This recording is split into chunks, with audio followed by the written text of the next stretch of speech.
सोलापूरमध्ये यंदा काँग्रेसच्या प्रणिती शिंदेंविरुद्ध भाजपचे राम सातपुते असा सामना आहे. ही निवडणूक चुरशीची होणार आहे.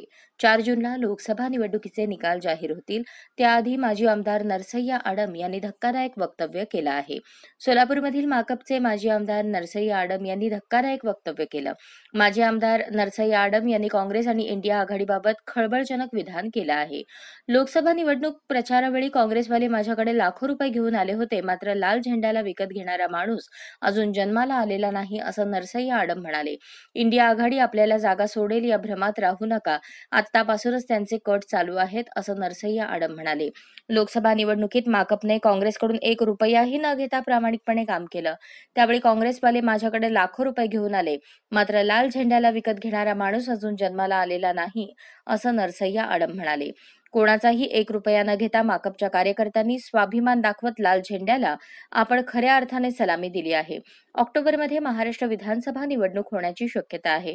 त्यामुळे इंडिया आघाडी आपल्याला जागा सोडेल या भ्रमात राहू नका. आत्तापासूनच त्यांचे कट चालू आहेत.